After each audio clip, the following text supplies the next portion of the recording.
नमस्कार। हरियाणा विधानसभा चुनाव का सीन दिन ब दिन बदलता जा रहा है। भारतीय जनता पार्टी और कांग्रेस ने दिल्ली से सटे इस राज्य में अपनी पूरी ताकत झोंक दी है। मुख्य मुकाबला इन्हीं दो पार्टियों के बीच में है। बीते 10 से 12 दिनों में भारतीय जनता पार्टी यहां रिकवरी मोड में नजर आई।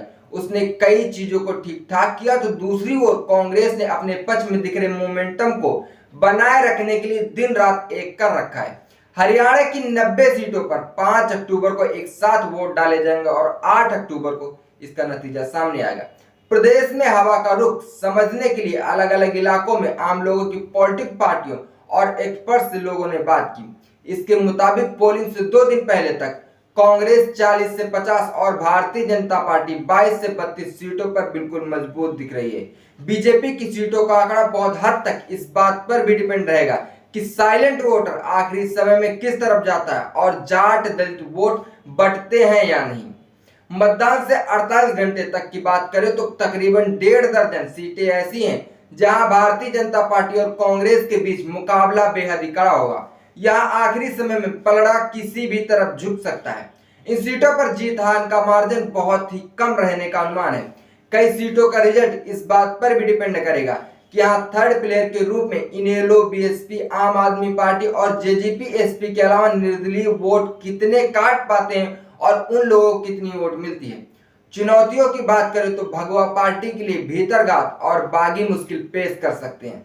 भारतीय जनता पार्टी हाईकमान ने अहिरवाल बेल्ट में केंद्रीय राज्य मंत्री राव इंजीत को फ्री हैंड दिया है और सबसे ज्यादा चुनौतियां इसी इलाके में नजर आती हैं। 2014 में पार्टी ने यहाँ सभी 11 की 11 सीटें जीती थी और 2019 में 11 में से 8 सीटें जीती थी। यहाँ भारतीय जनता पार्टी के कई बड़े बड़े चेहरे या तो चुपचाप बैठे हैं या फिर पार्टी के उम्मीदवार की जगह विरोधियों की मदद करने में लगे हैं। इसी भीतरघात के चलते अहिरवाल बेल्ट में भारतीय जनता पार्टी के कई दिग्गज चेहरे भी अपनी जीत को लेकर आश्वस्त नजर नहीं आ रहे हैं। भारतीय जनता पार्टी के लिए बागी भी मुसीबत बने हुए हैं।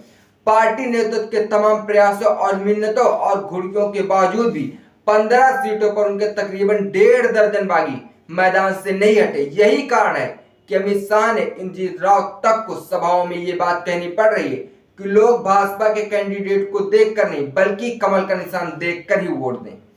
कुछ हफ्ते पहले तक सब कुछ कांग्रेस के फेवर में नजर आ रहा था। ऐसा लग रहा था कि कांग्रेस हर एक तरीके से बाजी मारने के लिए तैयार है, लेकिन बीते 10 से 12 दिन उनके लिए अच्छे नहीं कहे जा सकते। पार्टी उम्मीदवारों को लेकर रणनीति बनाने वाले भी ऑफ द रिकॉर्ड बातचीत में इससे इनकार नहीं कर रहे हैं। उन्हें भी लग रहा है कि अब धीरे धीरे कुछ गड़बड़ होने लगा है। सत्ता कभी कोई तस्करी में सजा कर नहीं देता। ये बात कांग्रेस के जो कैंडिडेट भूल गए थे वह अब दिक्कत में नजर आ रहे हैं। आखिरी समय तक मैदान नहीं छोड़ने और कमजोर पोजीशन को भाप कर एक्स्ट्रा ताकत झोंक देने वाली भारतीय जनता पार्टी के सामने और कॉन्फिडेंस का शिकार हो जाना कहीं ना कहीं भारी पड़ता कांग्रेस को दिखाई दे रहा है। रोहतक शहर की सीट हुड्डा कैंप के लिए नाक का सवाल बन गई है। सोनीपत, गन्नौर, राय बादली और बहादुरगढ़ का गढ़ बचाने के लिए उसे अतिरिक्त ताकत लगाते हुए राहुल गांधी का शो भी करवाना पड़ गया था। कांग्रेस को अपने नेताओं की गुटबाजी से ही बहुत बड़ा नुकसान हो रहा है। 1 दर्जन के आसपास सीटों पर कैंडिडेट हुड्डा कैंप और शैलजा धड़े की अंदरूनी खींचातान के शिकार हो रहे हैं। इस वजह से कांग्रेस का दलित वोट भी धीरे धीरे बढ़ रहा है। राहुल गांधी भी ये जानते हैं, इसलिए 30 सितंबर को नारायणगढ़ की जनसभा में उन्होंने खुद मंच पर आके सबके सामने हुड्डा और शैलजा के हाथ मिलवाया। हालांकि राहुल गांधी का ऑल इज वेल का यही मैसेज अगर थोड़ा जल्दी आ जाता तो कांग्रेस की बात थोड़ा बच सकती थी और जो दलित वोट बटा है वो बच जाता। फिलहाल मुकाबला इस वक्त बहुत कड़ा है। आपके हिसाब से आपको क्या लगता है, हरियाणा विधानसभा में कौन जीत दर्ज करने जा रहा है? इस बात का जवाब कमेंट बॉक्स में कमेंट करके जरूर दें। देखते रहिए हालचाल। जय हिंद।